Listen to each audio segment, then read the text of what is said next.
Very very good morning students. Corona काल में हमारी जो क्लासेस बीच में एक दो टॉपिक रह गए थे, अभी हम उनको कंप्लीट कर रहे हैं। इसमें आपके जो मोस्ट इम्पॉर्टेंट टॉपिक्स थे मैं उनको फिर से ले रही हूँ। हमारा वेबर थ्योरी है, अल्फ्रेड वेबर के औद्योगिक अवस्थिति का सिद्धांत, जिसको हम जानते हैं। इस सिद्धांत को समझने के लिए देखिए, हमें बेसिकली देखना है कि कोई भी सिद्धांत अगर हम इकोनॉमिक ज्योग्राफी में पढ़ते हैं तो वो लाभ के उद्देश्य से है, ना कि सिर्फ हम वहाँ कोई काम करने बैठे हैं। इसमें लाभ का होना बहुत इम्पोर्टेंट है, और लाभ की हर इंडस्ट्रियल, या हम भी चाहेंगे, अगर हम उपभोक्ता के दृष्टिकोण से देखें तो हम अपना लाभ चाहेंगे, और अगर हम उत्पादक की दृष्टि से देखें तो वो भी अपना लाभ चाहेंगे। तो बेसिकली बात यह है कि जब भी हम कोई सिद्धांत पढ़ेंगे, चाहे हम वेबर का पढ़ें, चाहे वॉन थ्यूनेन का पढ़ें, चाहे लॉश का पढ़ें, चाहे स्मिथ का पढ़ें, हम सारी थ्योरीज एक एक करके पढ़ेंगे। लेकिन सबसे पहले जो मुझे इम्पोर्टेंट लगी वो वेबर थ्योरी है। इसको हम आज दोबारा कर रहे हैं। इसमें हमें ध्यान रखना है कि जब भी हम सिद्धांत को पढ़ें तो उसमें लाभ के उद्देश्यों ने, अब लाभ किस तरीके से मिलेगा वो हम देखेंगे, वहाँ की कंडीशंस क्या हैं। तो सबसे पहले आज फिर से मैं दोबारा आपको बता रही हूँ कि हम आज जो थ्योरी पढ़ रहे हैं वो कौन सी है, हमारी वेबर का औद्योगिक अवस्थिति सिद्धांत इसको कहते हैं। इनका पूरा ये एक्चुअल में जर्मन अर्थशास्त्री थे, और इन्होंने उद्योगों का जो स्थानीयकरण का पहली बार क्रमबद्ध रूप से, विवेकपूर्ण रूप से सिद्धांत दिया था। और इन्होंने जो अपना सिद्धांत दिया था वो दिया था 1909 में। इनकी पुस्तक जो थी, बुक आई थी बर इन स्टैंडर्ड डर इंडस्ट्रियन। एक्चुअली ये जर्मन लैंग्वेज है, बर डन स्टैंडर्ड डर इंडस्ट्रियन। इसमें इन्होंने अपने जो थॉट्स थे वो बताए थे, और इसका इंग्लिश में भी ट्रांसलेशन किया गया था शिकागो यूनिवर्सिटी में 1929 में।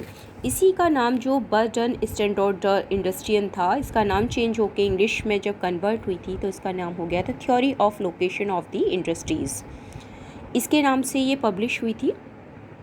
तो आपको दोनों नाम याद रखने हैं, नेट के पर्पज़ से भी और अपने एग्ज़ाम के पर्पज़ से भी।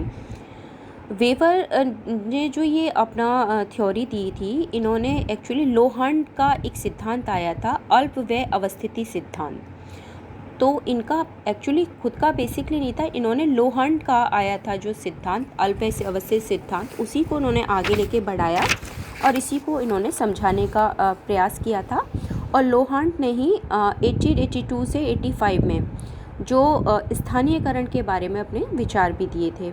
लेकिन उससे पहले कुछ अजम्पशंस की हम बात करेंगे। अजम्पशंस मीन्स पूर्वानुमान जो होते हैं, वो वेबर ने दिए थे कि इनका सिद्धांत जो है वो, इसको हम अवस्थिति सिद्धांत कह सकते हैं, परिवहन लागत सिद्धांत कह सकते हैं।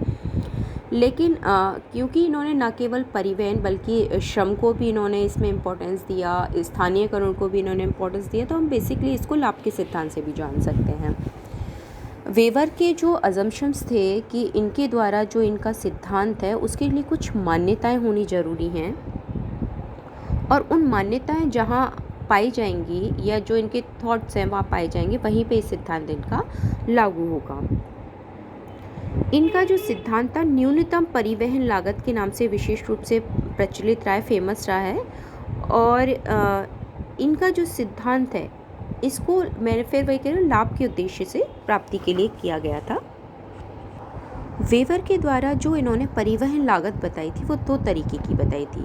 एक तो एकत्रित किए जाने वाला कच्चा माल और अंतिम उत्पादन का भार। देखिए, कच्चा माल होता है रॉ मटेरियल। आप किस प्रकार का रॉ मटेरियल ले रहे हो और उससे क्या, जैसे आप एग्रीकल्चर लैंड से कोई रॉ मटेरियल ले रहे हो, जस्ट लाइक जैसे आपका वेट है या बार्ले है, इट मीन्स आपका गेहूँ है, मक्का है, ज्वार है, तो इनसे जो भी चीज़ उत्पाद बनेंगे, गेहूँ से क्या बन सकता है या मक्के से क्या क्या बन सकता है, तो कच्चे उत्पाद से आप क्या चीज़ ले रहे हो, या कपास से क्या बनेगा, गन्ने से क्या बनेगा, ये रॉ मटेरियल्स हैं। तो रॉ मटेरियल कितना आया और उससे बना कितना माल, क्या जितना हम रॉ मटेरियल जितने वेट में लाए थे उतना ही माल हमारा जो बनने के बाद बाहर है उतना ही है। तो ये सब डिपेंड करता है परिवहन लागत पे। सेकंड चीज़ उन्होंने कहा, दूरी जिसके अंतर्गत पदार्थ और उत्पादन का विपणन होता है। अब डिस्टेंस कितना है, पास में जाएगा तो कितना लागत लगेगी, परिवहन व्यय भाड़ा कितना लगेगा, ज़्यादा डिस्टेंस है तो कितना लगेगा आपका ट्रांसपोर्ट चार्जेस, वो इस पर डिपेंड करता है। लेकिन साथ ही इन्होंने कहा था कि इनका जो सिद्धांत है, कुछ मान्यताएं, मैंने अजम्पशंस चाहिए जो होने चाहिए। उन्होंने कहा था कि इनका जो उद्योग की स्थापना की जानी है वो एक ऐसा प्रदेश या ऐसा क्षेत्र होना चाहिए जो कि एक अलग स्वतंत्र इकाई हो, जो एक ही प्रशासन के अधीन हो। प्रशासन मतलब एक ही पॉलिटिकल स्ट्रक्चर वर्क कर रहा हो, एक ही तरह का क्लाइमेट हो, एक ही तरह की वहाँ की स्ट्रक्चर हो, और जातीय जैसे एक ही जाति वाली जनसंख्या हो, समान टेक्नोलॉजी, इक्वल टेक्नोलॉजी हो, यानी किसी के पास हाई है किसी के पास लो है, इक्वल टेक्नोलॉजी पैटर्न हो, उसको इन्होंने बेसिकली ज़्यादा इन्होंने पॉइंट आउट किया। दूसरी चीज़ इन्होंने कहा था कि एक ही उत्पादन वस्तु के संदर्भ में कारखाने के स्थानीय का विश्लेषण हो, कि कारखाना कहाँ लगना है, कच्चे माल के स्रोत की पूरी जानकारी हो कि भाई हमें जो रॉ मटेरियल लेना है वो मिलेगा कहाँ से। तीसरी, एक केंद्रीय बिंदु बाजार हो, मतलब सेंट्रल में सिर्फ एक ही बाज़ार होना चाहिए, ये नहीं आज की तरह जगह जगह बाज़ार हैं। उस समय बहुत पुरानी बात है, 1909 की बात कर रहे हैं, तो एक ही बाज़ार होगा। और जो फर्म है उसके द्वारा जो उत्पादन माल उपभोक्ता को बेचना है वो कैसा है, इसके बारे में भी जानकारी हो। एक समय में एक ही वस्तु के उत्पादन पे ध्यान दिया जा रहा हो, ये नहीं कि हम एक संग 10 चीज़ें, आजकल तो साबुन भी है तो वैराइटीज़ के हैं, तो एक समय में एक ही चीज़ के उत्पादन पे विशेष ध्यान दिए जाने की बात करी है इन्होंने। परिवहन व्यय दूरी एवं भार के अनुपात में बढ़ेगा, जितनी डिस्टेंस बढ़ेगी, जितना वज़न बढ़ेगा, उसके अकॉर्डिंग भी आपका जो रेट्स हैं वो क्या होने, इंक्रीज़ होने लगेंगी। जो इंडस्ट्रीज हैं वो जो प्रोडक्शन हुआ है उसका जो व्यय है वो न्यूनतम करने की इच्छा रखेगा। जाहिर सी बात है, जो भी उसने उत्पादन किया और वो बेचने जा रहा है तो उसको लाभ होना चाहिए, तो वो कोशिश करेगा कि मेरे द्वारा जो खर्च हो रहा है वो कम से कम हो, जिससे मेरे को लाभ की प्राप्ति हो जा सके।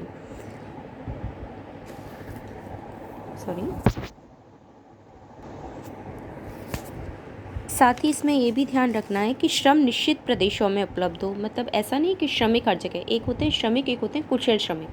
हर श्रमिक तो कुशल नहीं हो सकता, कोई किसी काम में एक्सपर्ट होगा, मान लीजिए कोई मकान बनाने में एक्सपर्टीज़ है, किसी की जूता बनाने में एक्सपर्टीज़ है, किसी की कारखाने की जो मशीनरी है उनको चलाने में एक्सपर्ट, तो वो एक विशेष स्थान पर मिलेगा। ये नहीं आप चाहें हर जगह हर तरीके का मजदूर मिल जाए, वो आज भी नहीं मिलते हैं। उसकी एक अलग प्रकार की प्रक्रिया होती है, एक स्थान विशेष होता है। परिवहन में इन्होंने कहा कि जो सभी सामान और वेवर ने रेलवे माना है, जो ट्रांसपोर्ट की बात की, परिवहन केवल भार और दूरी के अनुपात में ही वृद्धि की बात की है। अब ये ट्रांसपोर्ट उस समय रेलवे कितना डेवलप हुआ इस पर डिपेंड करता है, या उस समय लोकल ट्रांसपोर्ट क्या था उसको भी इन्होंने ध्यान रखा था। साथ ही इन्होंने वेवर ने कहा ये सारी मान्यताएँ देने के साथ साथ कि उपरोक्त मान्यताओं ने वेवर ने स्पष्ट किया कि उद्योगों का स्थानीयकरण जहाँ उनको लगाया जाना है, किन कारकों पे प्रभावित, मैंने आपको पहले ही बताया था 3 चीज़, न्यूनतम परिवहन लागत, मिनिमम ट्रांसपोर्ट कॉस्ट लोकेशन, श्रम लागत के कारण का विचलन, डिस्ट्रीब्यूशन क्वेश्चन और लेबर कॉस्ट, और समूहन के कारण विचलन, डिस्ट्रीब्यूशन क्वेश्चन एंड एग्रीमेंटेशन। तो समूहन जो है वो भी इसमें इम्पॉर्टेंट है कि कई बार क्या होता है कि अकेले लाभ नहीं मिल पाता, लेकिन 2-3 दुकानें आसपास हो तो कंपटीशन में लाभ की मात्रा कई बार बढ़ भी जाती है। तो आज जो हम इन्हीं तीनों के बारे में विस्तृत बात करेंगे कि परिवहन लागत क्या है, श्रम लागत क्या रहेगी, समूहन क्या रहेगा, लेकिन ये तीनों बिंदु जो डिपेंड करते हैं वो करते हैं रॉ मटेरियल, कच्चे माल पे। कच्चा माल कैसा है, ये इस पूरे जो थ्योरी है इसी पे डिपेंड करेगा कि कच्चा माल कहाँ मिलेगा, कच्चा माल कैसा मिलेगा, और कच्चा माल मिलने पे इंडस्ट्री कहाँ लगाई जानी है। तो पूरी बेसिकली इस थ्योरी का मेन पॉइंट जो है वो है रॉ मटेरियल या कच्चा माल। देखिए, वेवर ने माना है कि उद्योगों का स्थानीयकरण उसी स्थान पे होता है जहाँ उत्पादन की लागत सबसे कम आएगी। जैसे लागत कम आएगी तो उसको प्रॉफिट मिल जाएगा। तो उन्होंने इसी को आधार रखते हुए उत्पादन लागत की जो बात करी है, 2 प्रमुख तत्व बताए, एक तो परिवहन लागत और दूसरा श्रम पर होने वाली लागत। बाकी का समूहन तीसरा एक छोटा सब उसका पॉइंट है, लेकिन मेन तो आपके परिवहन और श्रम है। तो सबसे पहले हम ट्रांसपोर्ट कॉस्ट की बात कर लेते हैं।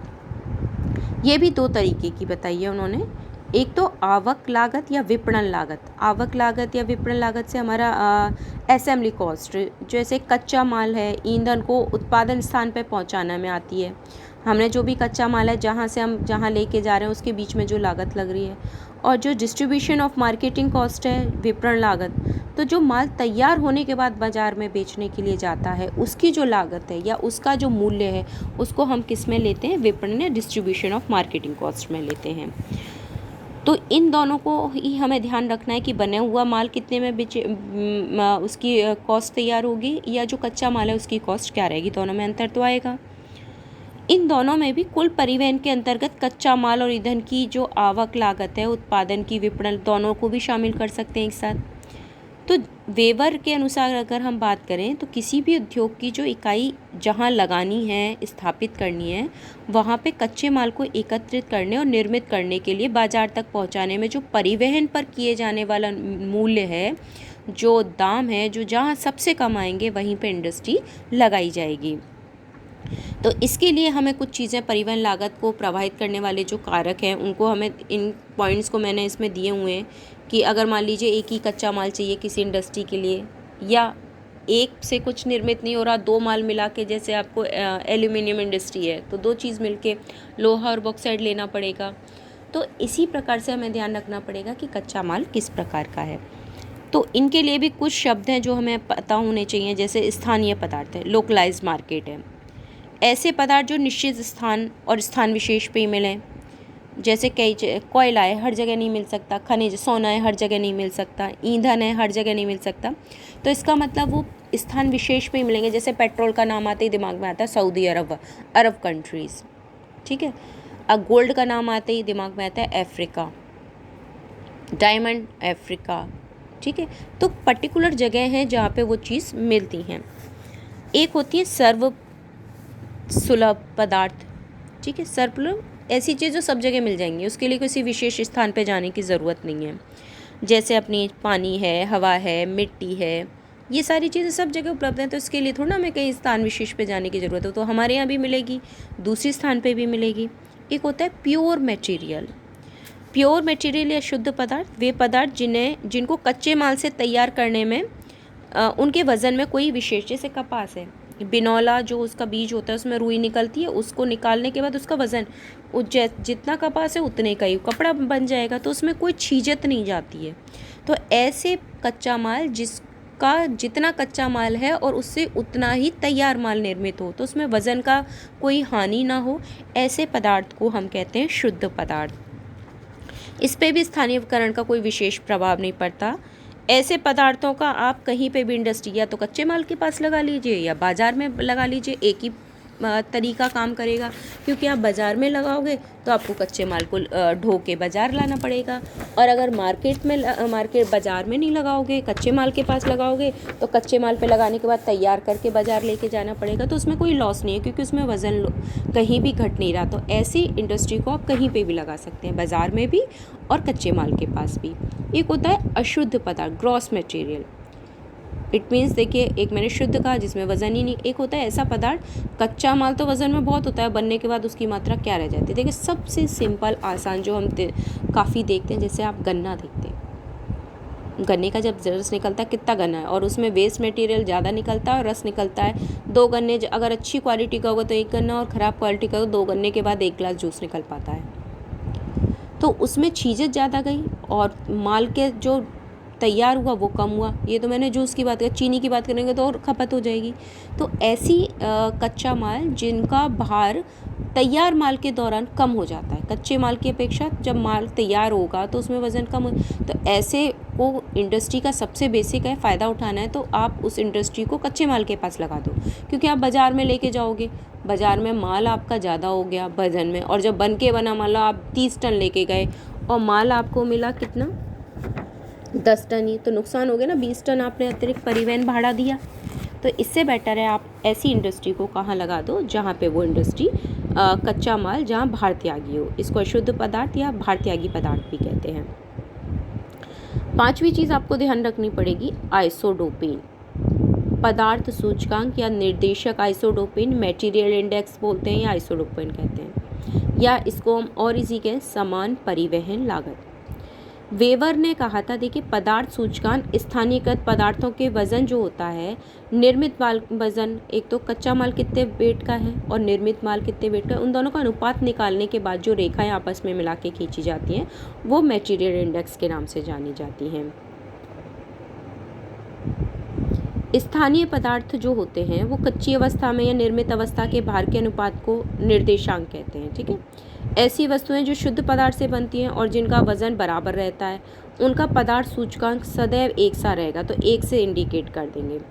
एक होते हैं मिश्रित पदार्थ। मिश्रित पदार्थ में जिसमें एक का तो वजन घट जाए और एक का ना घटे, तो ऐसे मिश्रित प्रकार के हो जाते हैं। तीसरी चीज़ है लोकलाइजेशन वेग, स्थानीयकरण भार। प्रति इकाई उत्पादन वस्तु के लिए कच्ची सामग्री का परिवहन भार, उत्पादित वस्तु को ले जाने का परिवहन भार, सब मिलाकर इसको कहते हैं हम स्थानीय। मतलब कच्चा माल भी ले गए, तैयार माल भी ले गए, और उसको ले जाने में जो परिवहन भाड़ा आप दे रहे हो उसको हम कहते हैं स्थानीयकरण भार। तो ये कुछ पॉइंट हैं जिसके आधार पर हम परिवहन लागत के प्रभावों को पढ़ेंगे।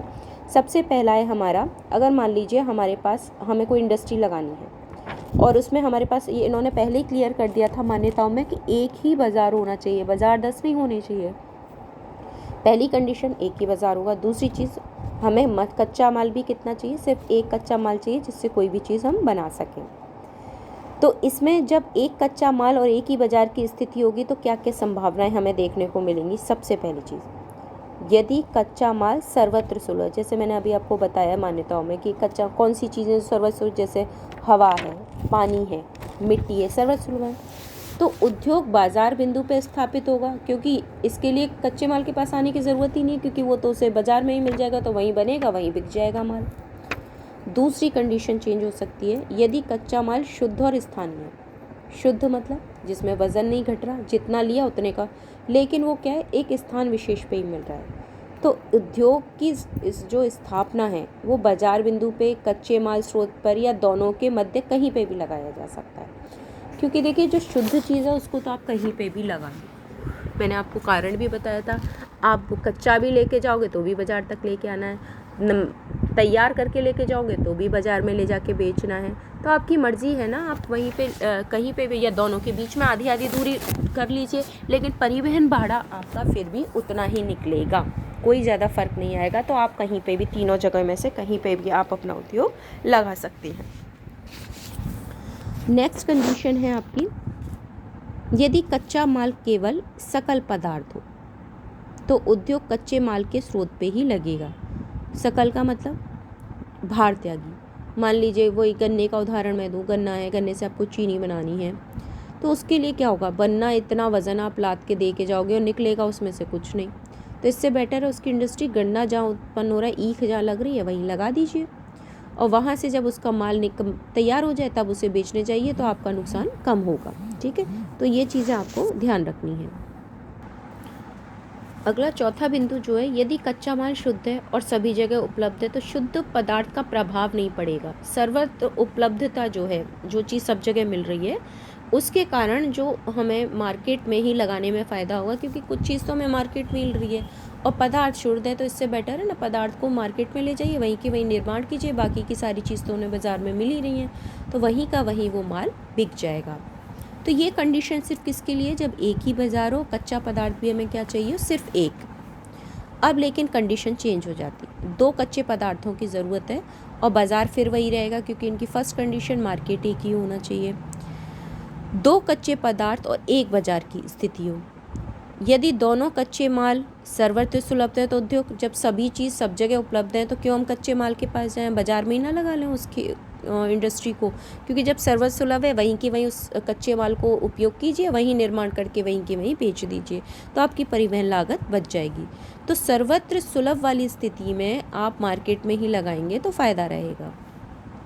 सेकंड कंडीशन, यदि एक पदार्थ तो सब जगह मिल रहा हो और दूसरा क्या हो, एक स्थान विशेष पे मिले, सब जगह नहीं मिलेगा, और दोनों ही कैसे शुद्ध है, मतलब दोनों ही शुद्ध पदार्थ के हैं जिसमें वज़न कम नहीं हो रहा, तो ऐसी स्थिति में उद्योग आप बाज़ार में लगाइए, क्योंकि जब दोनों ही शुद्ध हैं, कोई नुकसान नहीं हो रहा, सर्वत्र सुलभ वाला तो आपको बाज़ार में भी मिल जाएगा, और जो स्थानगत है उसका स्थानगत होने का कोई विशेष प्रभाव नहीं पड़ रहा, क्योंकि वो शुद्ध है।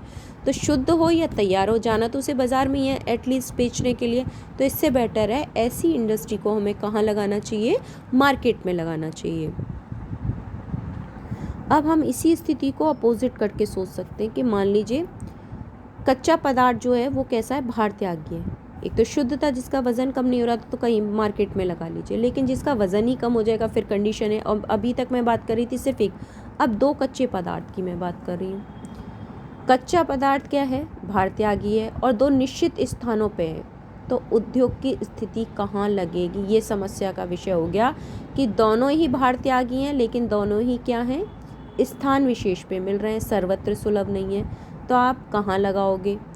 ऐसी स्थिति को सुलझाने के लिए इन्होंने, वेवर महोदय ने एक उदाहरण दिया था, डायग्राम के माध्यम से समझाने की भी कोशिश की कि ऐसी स्थिति में हम वहाँ उद्योग लगाएंगे जहाँ पे हमें परिवहन लागत कम आए। और परिवहन लागत कहाँ कम आएगी, इसको समझाने के लिए वेवर महोदय ने स्थानीयकरण त्रिभुज बनाकर इस सिद्धांत को समझाने का प्रयास किया था। अब इसको समझाने के लिए मैंने कहा स्थानीयकरण त्रिभुज का सिद्धांत।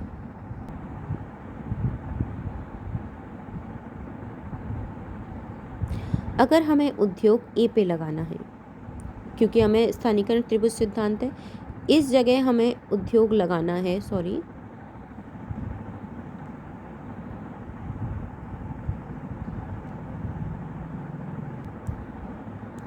ए पे उद्योग लगाने के लिए हमें यहाँ, तो बी से, ये बी है, बी से अगर हम ए पे आते हैं तो 2 टन माल है और 100 किलोमीटर का डिस्टेंस है, तो 2 गुणा 100 करोगे तो 200 टन किलोमीटर हो गया। अब हमें सी से ए पे आना है, क्योंकि इंडस्ट्री तो हमें ए पे ही लगानी है, हमारा प्रमुख बिंदु ए है, तो सी से आएंगे, यहाँ पे एक ही है क्योंकि यहाँ तो 2 टन लिखा है, यहाँ 2 टन लिखा है, यहाँ कुछ नहीं, ये एक है, तो 100 गुणा 1 करेंगे तो कितना हो जाएगा हमारा, बताइए। 100 गुणा 1 कितना होगा, ठीक है, 100 यहाँ से हो गया तो ये हो गया हमारा 100, ठीक है। ए से सी तक का परिवहन है 100 गुणा 1, अब दोबारा 100 गुणा 1 क्यों होगा, 2 बार हो गया, क्योंकि जब बी से सी का डिस्टेंस ले रहे हैं ये भी तो 100 गुणा 1 ही रहेगा, तो ये भी 100 प्लस कितना हो जाएगा 200, तो 200 तो बी से आया था और 200 ही सी से आ जाएगा, तो कितना हो जाएगा 400 हो जाएगा हमारा, 400 टन जो हमारी लागत आएगी। क्योंकि जब सी से ए की ओर लेके जा रहे हैं, बी से ए की ओर लेके जा रहे हैं, तो बी से सी की ओर भी तो लेके जाएंगे, तो ये हमारा जो परिवहन भाड़ा निकलेगा वो निकलेगा हमारा कितना टन, या फिर आप ए से सी की ओर ले जाओ तो सी से ए की ओर आ रहे हो तो ये 200 तो करना ही पड़ेगा ना। 1 मिनट में आपको दोबारा समझाती हूँ,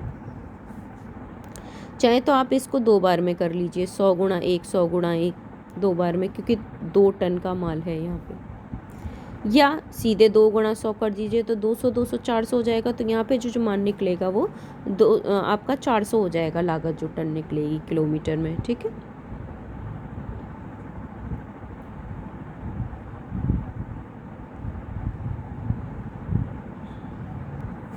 अब मान लीजिए आपको ए पे बिंदु नहीं लगा, एक पे नहीं इंडस्ट्री लगानी है, क्योंकि दोनों तरफ ही कच्चे माल है, आपको बी पे लगानी है, तो बी से सी पे जाने के लिए फिर से वो डायग्राम ध्यान कीजिए, डायग्राम हमारा जो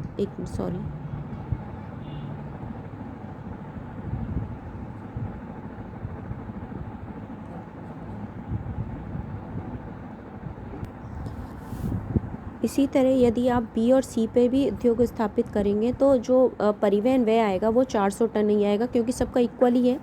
लेकिन डायग्राम में देखिए जो हमने एक बेसिक चीज़ बनाई थी वो हमारा डायग्राम ये था, ठीक है, ये 100 और ये 100, सी ए बी डी ई, यहाँ ये 30 किलोमीटर, ये 57 और ये 57 किलोमीटर, और ये भी 57 किलोमीटर, तीनों तरफ। अब हमने ए पे स्थापित कर ली, बी पे कर ली और सी पे, तीनों पे, लेकिन अब तीनों पे ही सेम आ रहा है 400 टन, तो इक्वल आ रहा है, तो कहाँ करेंगे। अब हम एक और बिंदु देखते हैं, डी बिंदु, ये वाला बिंदु, अगर हम यहाँ उद्योग स्थापित करें तो ये डिस्टेंस कितना है 100, तो ए से अगर हम डी तक आएंगे तो ये 50 किलोमीटर हो गया, बी से डी तक आएंगे तो 50 हो गया, ये कितना था 2 टन और ये भी कितना था 2 टन, तो 50 गुणा 200, 50 गुणा 200, तो 200 तो ये हो गया सीधे सीधा आपका यहाँ पे आने से। लेकिन अब डी से सी तक जाएंगे, ए और बी हो गया तो सी तक भी तो जाना है, तो ये कितना हो जाएगा 30 और 57 87, तो 87 को हम मल्टीप्लाई कर देंगे 2 से, तो कितना आ जाएगा 174, तो 200 प्लस 174 कितना हो गया 374, 400 से कम आ गया ना हमारा मान।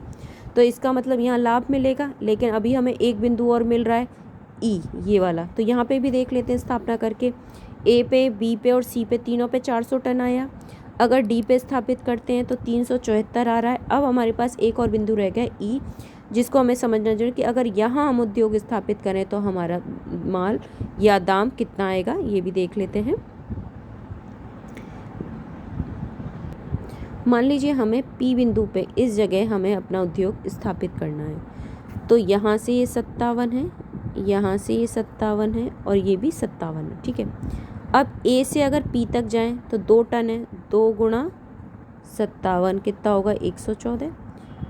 बी से अगर आप पी पे जाएंगे, ये तो ए से पी पे जाने पे, और अगर बी से पी पे जाएंगे तो भी 57 गुणा 2 ही होगा, क्योंकि 2 टन माल है, 114 हो गया, ठीक है। लेकिन अगर हम डी से पी तक या सी से पी तक जाएं तो भी कितना होगा, सी से पी तक चले जाओ तो 57 ही रह जाएगा, 57 गुणा 1 प्लस 57 गुणा 1, 2 बार में जाएगा तो 114। तो अब इन तीनों को जोड़ेंगे तो कितना आएगा, ये मैंने आगे आपको मेंशन किया हुआ है, इस कितना आएगा हमारा 114, 342। तो हमें सबसे कम लागत हमारी कहाँ लग रही है, पी बिंदु या जिसे हम ई बिंदु कहेंगे, वहाँ सबसे कम लागत 400, फिर 372 और अब आया हमारा 342। तो सबसे कम परिवहन लागत हमारी पी बिंदु पे लगेगी, तो हम उद्योग की स्थापना कहाँ करेंगे, पी बिंदु पे। तो ये था हमारा किसका सिद्धांत, वेवर का औद्योगिक का परिवहन वाला सिद्धांत। अब इसके बाद श्रम लागत और आइसोडोपेन वाला हमें समझाना है, जो हम अगली वीडियो में पढ़ेंगे, क्योंकि ये वीडियो काफ़ी बड़ा हो गया है। तो नेक्स्ट वीडियो में मिलते हैं। आज का वीडियो हमारा इतना ही रहेगा।